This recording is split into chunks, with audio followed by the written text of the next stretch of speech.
All right, everybody. So we have John Meadows with us today. Most of you listening probably know a lot about John, and he is a professional bodybuilder. He is the founder of MountainDogDiet.com. He's been doing this for a very long time. So welcome, John. Glad to be here. And so for every one of these, I make a donation to charity. And you said to me you wanted one that was kind of based on an animal-related one, animal shelter. And so I'm going to be making the donation to Fur Kids. But can you just briefly explain why you chose that area? Well, I'm a big animal advocate. I love animals, and as you can tell from the nickname I have, Mountain Dog, that's after that name actually comes from the Bernese Mountain Dog breed of dog. Okay, cool. But I just love animals, man, and I don't think as a society we take care of them and treat them right. And so, yeah, I mean that's pretty much it. Okay, great. And big question for you. I know you're a Marvel fan. So who is your favorite Marvel character and current favorite Marvel movie? Let's see. I just saw Venom. My favorite Marvel movie would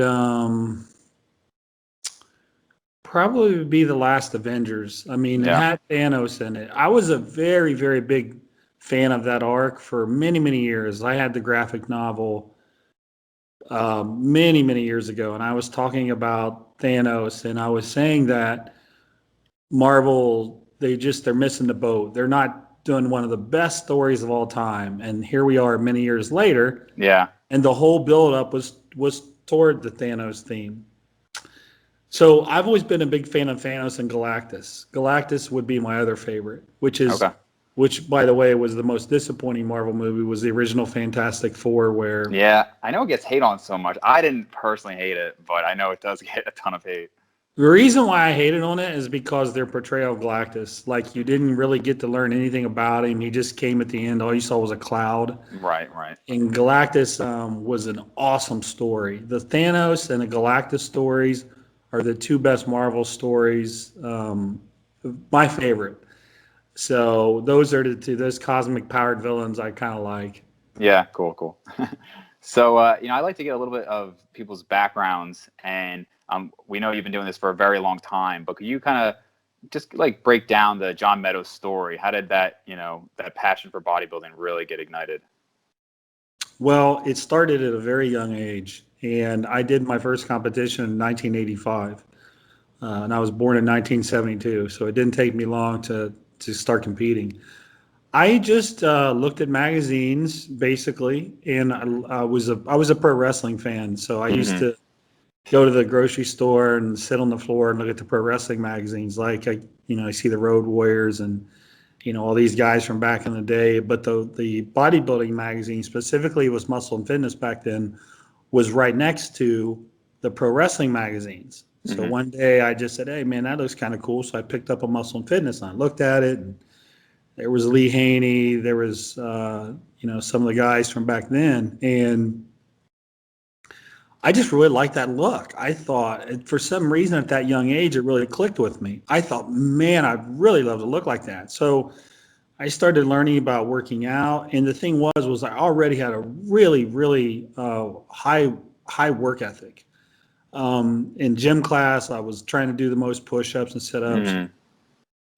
When we'd run, I was in wrestling. I was in all these sports, so I'd practice really hard. I'd get home and eat. Then I'd go back out and run some more just on my own. Um, I mean, I was very, very disciplined back then with exercise and all that stuff. I didn't really know anything about bodybuilding, but I loved to do push-ups and sit-ups and run and all those things. So when I saw the kind of the bodybuilding piece of it, I thought, oh, that's cool too. I can lift weights and get muscles and look like that. So I was immediately hooked, and it never it never went away. I mean, I'm not at that point. That was many, many years ago. There was never a period of time where I just said, you know what, I don't enjoy weightlifting anymore. I'm not going to do it. Yeah. I've loved it ever since then. I can't imagine not working out. I didn't compete this year, but I didn't miss any workouts this year. I mean, people that know me would tell you that the competing part had nothing to do with anything for me. This the training part that I've always enjoyed, and a lot of people say that, but Yeah. you really wonder if it's really true or not. But I truly, in 30 some years, have loved training, really enjoyed it.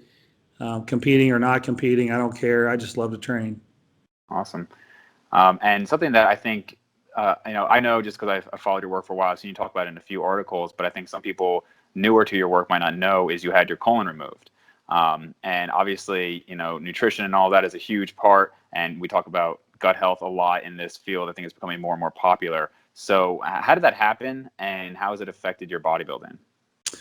Well, it happened in 2005. I was preparing for the Mr. USA, and I was doing my morning cardio, which consisted of walking outside.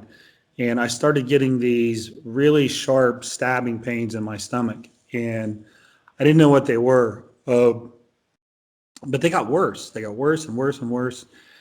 And I got to the point where I really couldn't eat hardly anything. I mean, I would eat maybe 2 ounces of fish and maybe a handful of oats was all I could eat. So I competed that year, very, very sick, at the USA. I think I probably got 12th or 13th.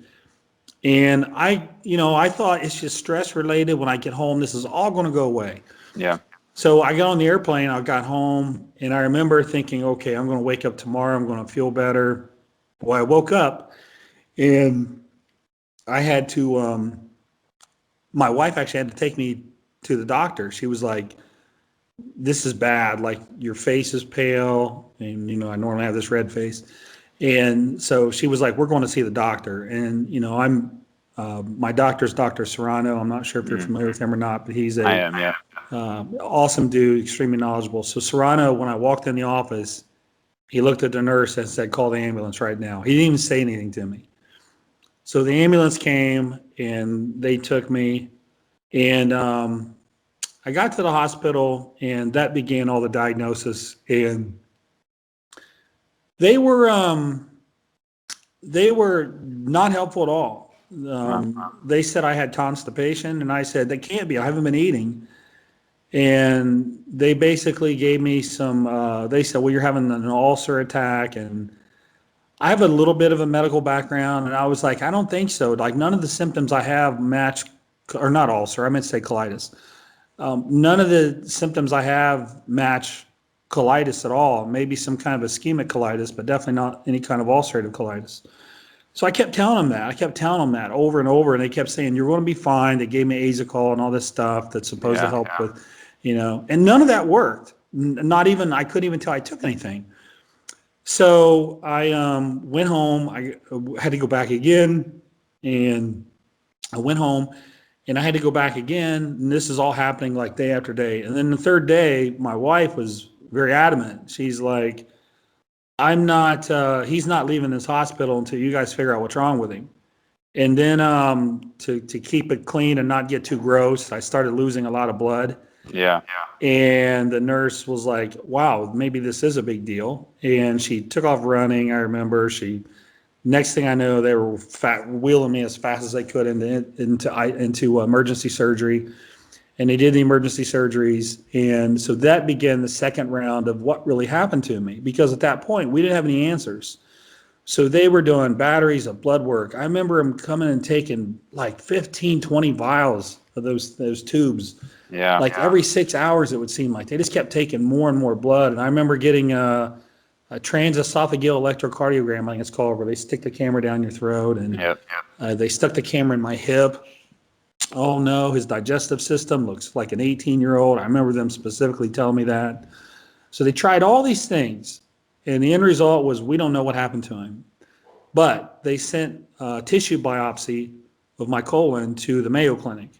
And the Mayo Clinic said, we know exactly what this is. It's idiopathic myointimal hyperplasia of the mesenteric vein. I'd never heard of that. Sure. And my doctor, who knows, he's very intelligent, the gastroenterologist that I knew, he'd never seen a case of it. But I looked it up when I got home, and all the symptoms and the cases, I was like, that's it. That is what I had. Like, it matched exactly what I had gone through. And so, I had my colon removed. I had some issues. But long story short, I'm fine. I can eat whatever I want. I can do whatever I want. I just have to know where the bathrooms are, right? Sure. So I don't have I have a very fast transit time from the time food enters into me until the time it exits. So I just need to know where bathrooms are. But other than that, I don't really have any limitations. I did have a lot of surgeries where they cut right down the middle of my abdominal wall. So the linea alba and the fascia is pretty much destroyed. I had a very unique surgery done where they took stitching and they literally stitched my abs together and pulled them together.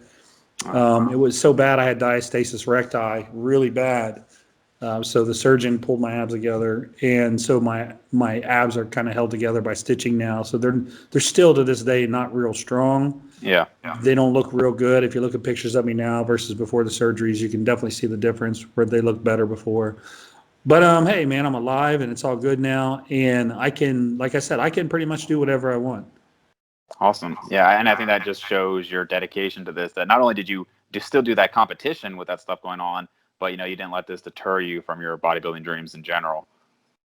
So yeah, it go was ahead. tough, man. I mean, I was told, you can pretty much forget competing. Like you can't train your abdominal wall. I got a lot of scars. They're like, yeah, you can pretty much forget competing. And my doctor was the one though. He said, I don't know, man. He's like, I think you might be able to do okay. Yeah. And I didn't care what anybody said. I was going to do what I wanted to do. I'm a little stubborn. Yeah. Sure. So I thought I'm just going to compete. And if it looks absolutely awful, then I'll stop competing, but I'll continue to train. But we'll see. So I actually competed when I still had that diastasis recti, and it looked horrible. And I was like, okay, I'm done. And my doctor said, I got one more thing I want you to try. There's a surgeon I know who does this. It's very unique. And I don't even know if he'll do it on you. But he ended up doing that surgery on me. And then when I dieted down the next time, people are like, it doesn't look perfect, but you can still compete at a high level. You may not win, but you'll still look good, and you won't look terrible. In other words, Right. Right. like, okay, cool, I won't look terrible. All right, Yeah. that's pretty motivating. So I kept competing, and and then I actually started to make progress, like the rest of my body, not my abs, Yeah. but the Yeah. rest of my body started to get better. And then people are like, well, the only thing is just your stomach, just your abdominal wall. It's just a scarring. It looks kind of weird. I just kept competing, and eventually I got a lot of second places leading up to the pro card. Then eventually I got it. I jumped right into the pro ranks. I had waited so long, so many years. I jumped right into the pro ranks. I placed in the first 3 pro shows I did. I ended up placing in 5 pro shows in I think a year and a half, which was Wow. really good. I was trying to make up for lost time from all You're those, right. Right. So yeah, so man, it all worked out. Awesome. You just mentioned that you had your pro card now, but that took quite a while to get, right? Did you feel like you should have gotten that before you did? I did. I want to say somewhere around 16 pro qualifiers. That's a lot. Yeah. There were some I thought I could have. The one that I thought I probably should have was 2012. I got second is right when I turned 40, and I looked at the pictures and I just legitimately thought I should have won. And I never went by what everybody says because everybody's friends tells them they should win, right? I mean, every person leaves prejudging and their friends tell them you should win. Yeah. So I never really went by that. I was always more of, let me look at the pictures before I think of anything. Because a lot of times people don't look that good backstage. And then they get out on stage, man, and things pop. Like they open up, and they look good, and you're like, wow, where'd that come from? And then sometimes you'll see a guy backstage that looks like a beast, but when he gets out on stage, like nothing really happens. So you can't, I mean, you can and you can't tell backstage. Like you can see who's in shape and who's not in shape, but you can't see like when they start hitting poses, what's happening, what's going on. So I always want to see the side by side shots. Like, let me see how I look next to him because that's really where the truth lies. Yeah. But the 2012 show, other than that, I mean, I don't think I should have won those other ones. I felt like even though there were a lot of things that I might have had on other competitors, they also had things on me. Mm-hmm. So, They have a smaller waist, they have better aesthetics. So if a judge is looking for those things, then they're going to beat me, and I'm okay with that. Yeah. So in terms of like just going out and, man, you should win, I never really felt like that. I always felt like when I was losing, like, okay, I could see the case for that guy. Like, that guy looks good. Like, I was not one of the guys that says, oh, you should have beat him, or I should have beat him. He looks terrible. Yeah. Yeah. I was always like, no, actually, I can see, what the judges saw there. I can see that. So I never really had any really bitter feelings towards any of my placings. The only really bitter feelings I had of any show was the Arnold Classic. That was one show where I very clearly should have been in the top 5, and I wasn't. But other than that, man, I think my placings over the years, I competed over 60 times, and I feel like my placings were fair 98% of the time. And that's pretty good for a subjective sport, right? So I have no complaints. And you're very well known now for some of these unique exercises that you do that have gotten you to where you are. There's the Meadows rows, of course, but there's other variants that you've shown us. And I was wondering, because you've kind of talked about how the basics just don't work for some people. When you have these training clients, are you giving them your variants of the exercise, or do you have to find unique ways for each client to try to stimulate their muscles best? Well, I don't do, I'm not at a gym acting as a trainer at the gym all day. Right. I don't do it day to day, but what I do have is I have people come into town. Some of my clients will come into town, and that'll give me a chance to see what they're doing, how they're moving, and things like that. So I can then better identify, okay, I think this exercise might be a really good exercise for you. But for me to kind of prescribe something that's unique for a person's body, I got to kind of see how they move. And when you have, I call it the trainer's eye, when you have that, when you can see what's going on with somebody, it's pretty easy to do that. But in terms of just like exercise prescriptions, I sell training programs. I've built over 30 12-week programs that I sell. They're extremely detailed. Those are meant to be kind of a guideline, but I don't expect for the thousands of people that have bought them, I don't expect that the way that I have built them and put them together to work for 100% of the people. Yeah. What I tell them is like, this is a template. You can see the theories behind each exercise and why I'm doing it. If you find an exercise you think works a little better, then substitute it, change it, make it work for you. But I think 70, 80, 90% of this stuff will work for you. Yeah. It's just the other 10% where you may need to get, that experience, in your body, things like that. Because there's no training program that I've built that works for everybody on the planet. Like, there's no such thing, right? It doesn't exist. But I do think I have a pretty good template. I do think I understand exercise sequencing in a way that most people don't think about. And that really helps longevity.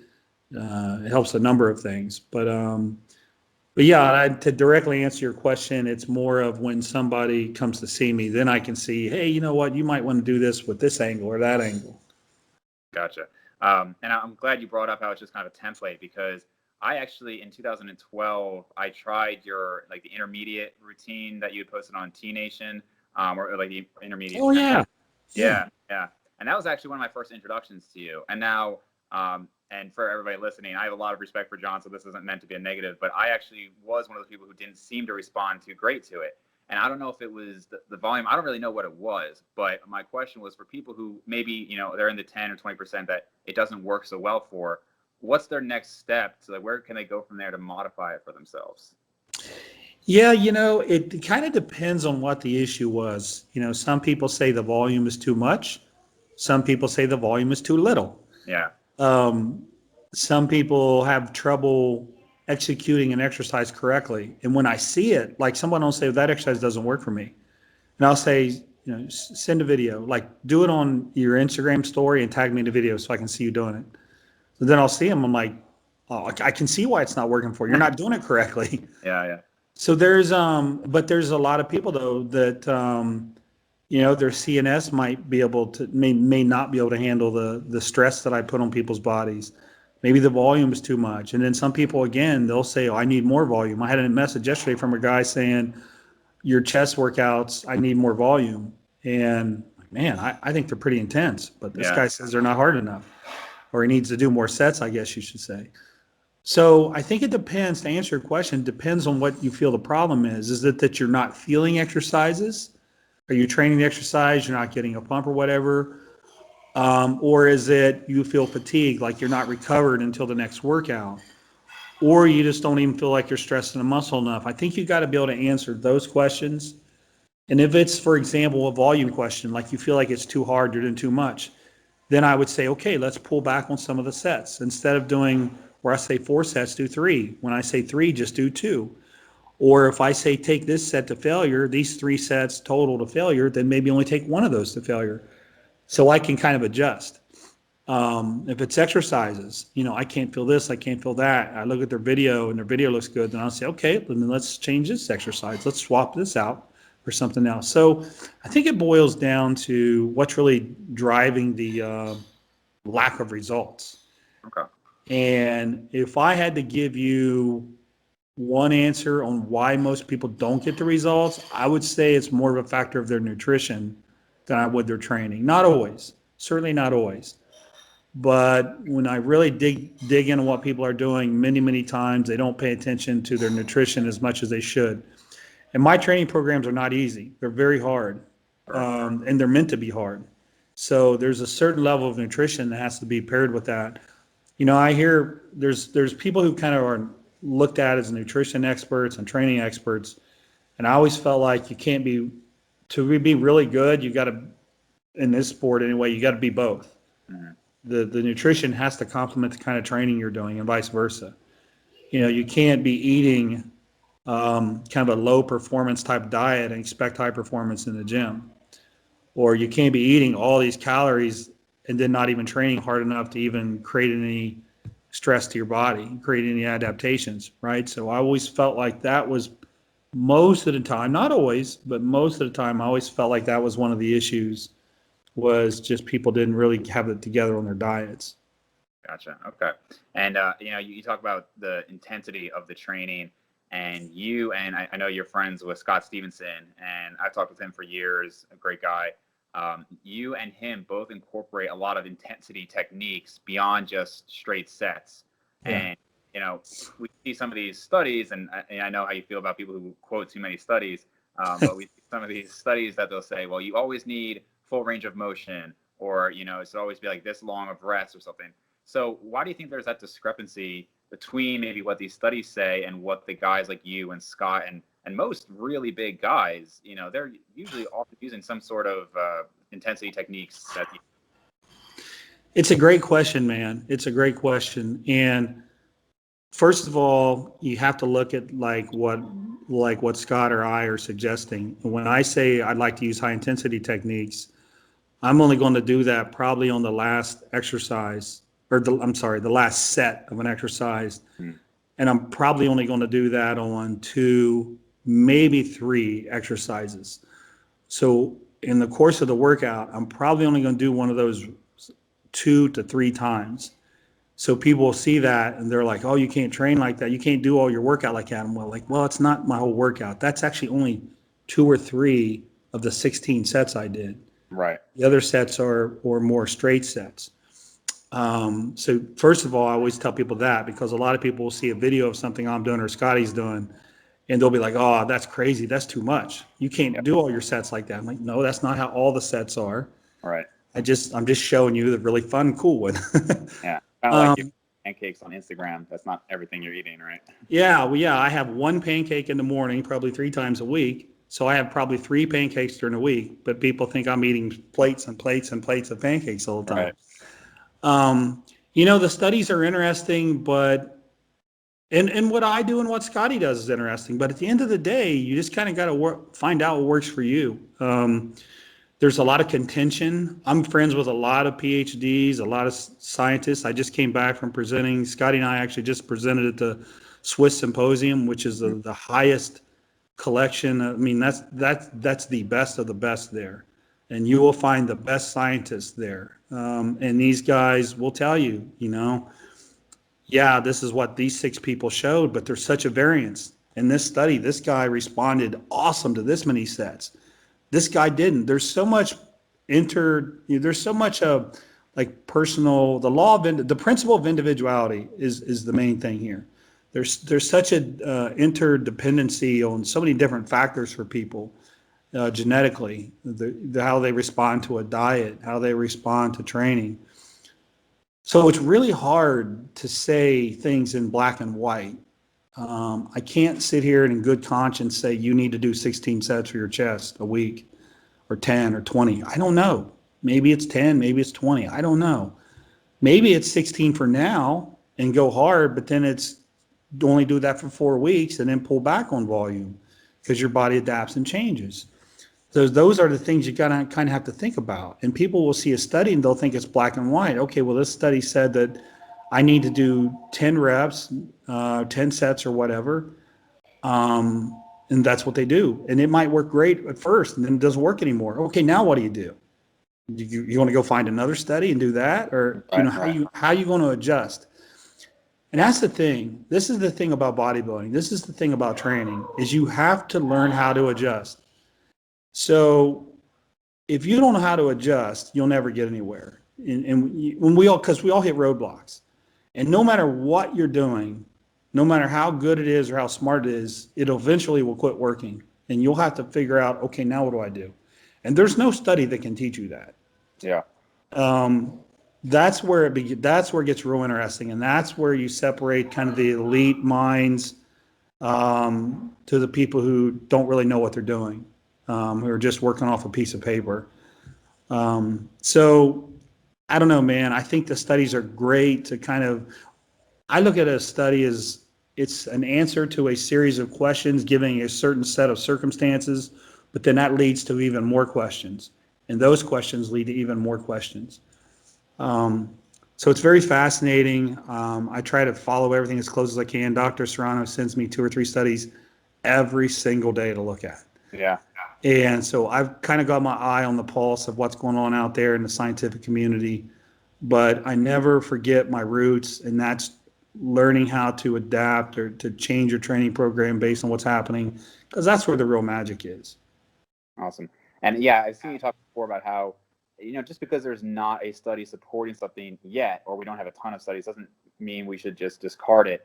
And I've said that, I think, for a while as well. And something I want to bring up to you that maybe there's a discrepancy there was with fasting. And everybody talks about intermittent fasting now. And I think a few years ago, and correct me if I'm wrong, I think a few years ago, even without trying it, I think you had been pretty against the fasting, but now you're starting to incorporate it. So what made you even want to start incorporating it after you had a pretty strong belief that it was not an effective method? Well, the reason, first of all, I've been misquoted a lot. Okay. But I will say this. What I did say was fasting is not a great way to gain muscle. Okay. Not eating makes it hard to gain muscle. Sure. But fasting, I think, is a really interesting thing. And, we talked a little bit about digestive issues. And in the bodybuilding community, it is rampant with digestive issues. Like I work with all different kinds of athletes, but bodybuilders are the ones that have all the stomach issues. Yeah. From just power shoving food constantly with no thoughts to digestion, et cetera. So a few years back, I thought, you know what, man, what might be really good for digestive relief is just don't eat. Logically, let's just don't eat, man. Let's just give your digestive system a break and not eat. And I was uneducated in some of the aspects of it. Okay, what's going to happen to muscle? Are you going to lose your muscle? Because there was a time when I thought, yeah, the muscle is just going to melt off your body. And I did a lot of research, and I figured out, you know what? You're not going to lose muscle from doing a fast. The fasting, by the way, that I really like is 24-hour fasting. I really like 24-hour fast every 7 to 10 days. So, and then the other thing is I'm a big believer in kind of fine tuning your, hey, hang on for 1 second. Hey guys. Sure. Guys, I'm on a call. So one of the other things that I really like to stress to people is the importance of insulin sensitivity and the ability to drive nutrients into muscle cells, and so kind of not in the fat cells. So how do you kind of manage the relative sensitivity of a muscle cell, insulin sensitivity of a muscle cell and a fat cell? And these short fasts are powerful, man. A 24-hour fast, it's amazing. You can do a 24-hour fast, eat a couple meals, and go train and get a pump like you've never got before. And I mean, I'm not saying that one 24-hour fast will cure all kinds of insulin issues with sensitivity, but it seems to be a very good tool. And I would encourage people to try it for yourself.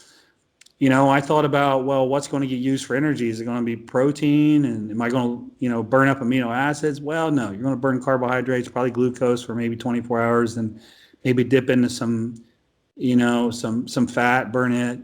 That's this whole ketone body thing, BHB salts and all that. So, long story short, is a lot of the things that I had issues with fasting, losing your muscle and all that, they turned out to not be true. And so that's why you see a little bit, you don't see a little bit, you see a very different perspective of mine on fasting now. Because I believe that the one step back will get you 2 steps forward. And again, I'm more into the 24-hour fast. I still have some issues with the intermittent fasting. Because here's the other thing I want to share with you. So one of the hard things about being a coach and getting people down to kind of superhuman levels of body fat is the big thing now is people just talk about you just need to be in a caloric deficit. Like that's all that matters.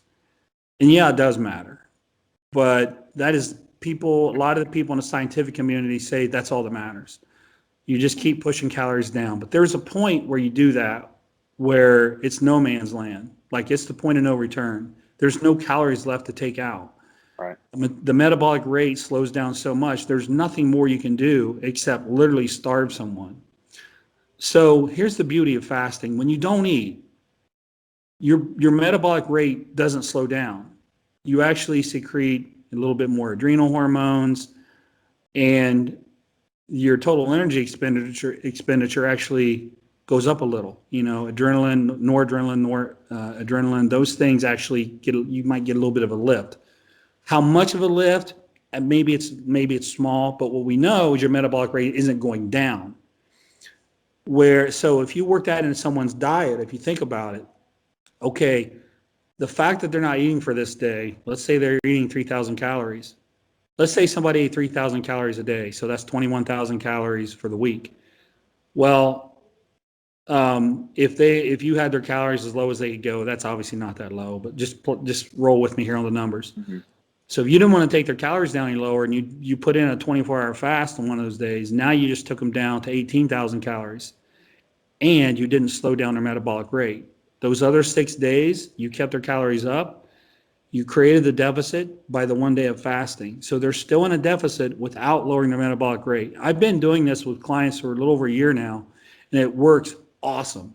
And it's more suited toward the people who struggle, who hold on to their body fat a little tighter, and to the people whose metabolic rate adjusts very quickly to lowering calories. Sometimes you can lower somebody's calories and then boom, their metabolic rate adjusts so quick, they don't really see a lot of change. That's where you get a lot of frustrated people that then quit. And with intermittent fasting, they're still eating every day. Right. So, you haven't fixed the problem of metabolic rate since maybe they're not eating in the morning, they're not eating until the afternoon, but they're still eating every day. So the metabolic rate still gets lower. And I've had, hundreds of people come to me over the years and they say that they give me this same scenario. I was 20-something% body fat. I got down to 14% body fat using intermittent fasting, and then I got stuck. I couldn't get any leaner. And a lot of those people now, what I do is I say, stop the intermittent fasting. Let's work in the 24-hour fast, and let's bring your calories up a little bit on the other day so you're actually eating more. Boom. They start getting leaner and harder again. I love 24-hour fasts. Intermittent fasting works great for people's schedules. And there's definitely some health benefits to it. I like it too. I just think in terms of bodybuilding, there's some advantages to the 24-hour fast over the intermittent fast. The intermittent fast, though, I also firmly believe have all kinds of health benefits. And I think just in general, when you're giving your body a break, letting your digestion system rest, I think that's a good thing in general. And that's why I'm pro fasting now. It's more of that. And, I've worked this into many bodybuilders, and I think I'm influencing some of the other coaches now because now it's popping up and everybody's starting to, hey, let's try this 24-hour Right. fasting. And people are saying, like, man, I feel so much better. My stomach feels better. It feels tighter. It feels sucked in better. So I think we're onto something here. I don't have any studies to back me up with 24-hour fasting. What I've had to do was the research I've done was more on long-term fasting, and I had to look at the results at the 24-hour point, and most of them were looking at maybe like a 72-hour fast. Yeah. So I just looked at it at the 24-hour point. Okay, what was going on up to this point? So there's no studies that have been 24-hour fast for what I'm looking for. So I've had to kind of create my own scenarios and draw my own conclusions. Yeah, it's a really interesting topic. I've done both, the 24 hours and then like the 16/8. I think they're both great for, like you said, to kind of like give the GI system a little break there. Also, just I know you're big on having a balance with life and bodybuilding. And sometimes when you just don't have to eat all day, it allows you to, like, I'm way more productive when I've done a 24-hour fast and just, not having to stop, prep food, cook, eat. It's just you realize Absolutely. like how much time goes into eating that much. Absolutely. And it's funny, man, because all through the years, I've obviously competed a long time, and you get this stuff beat into your head. Like every 3 hours, you got to eat. So you train your body to get hungry, but you don't really need to eat that much that often. Right. So for 30 years, I'm eating every 3 hours. And when the 3 hour point passes, I'm getting nervous. I'm like, oh my God. Yeah. But now, my kids have football practice. Maybe I won't eat for 5 hours. You know what? It's okay. It's no big deal.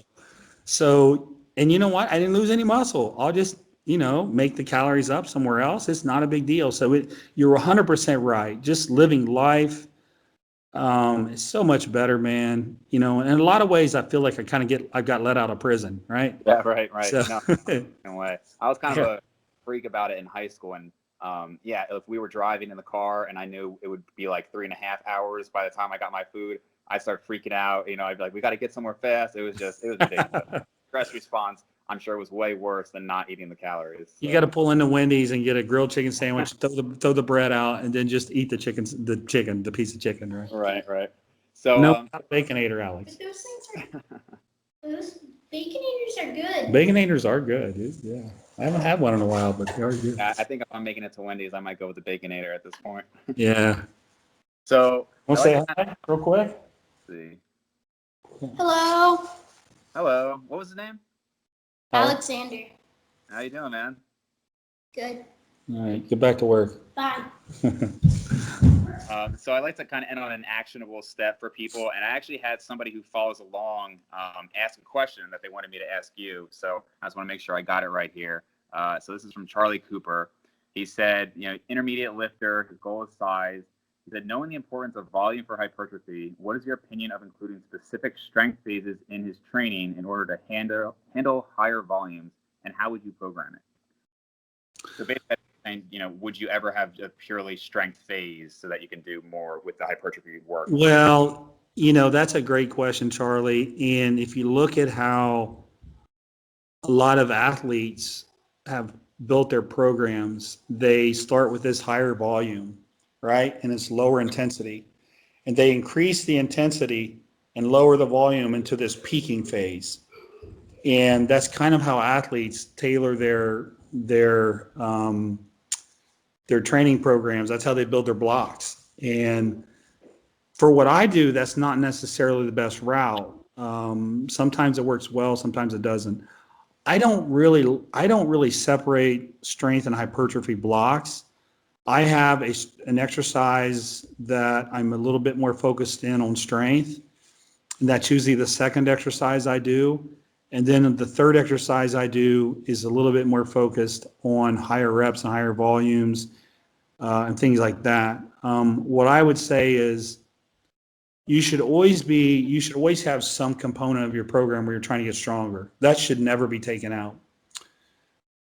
But it's not every exercise that you're doing. And so for me, it's always the second exercise. It's always the incline barbell, or it's the squat or something like that where I'm trying to get a little better. But you got to realize you're only going to get so strong. You can't get stronger, or we'd all squat 5,000 pounds after we trained for 20 years. So, you got to realize you're only going to get so strong. You can't get stronger, or we'd all squat 5,000 pounds after we trained for 20 years. So, you got to realize you're only going to get so strong. You can't get stronger, or we'd all squat 5,000 pounds after we trained for 20 years. What you can do with your volume, though, is you can kind of build it and taper it.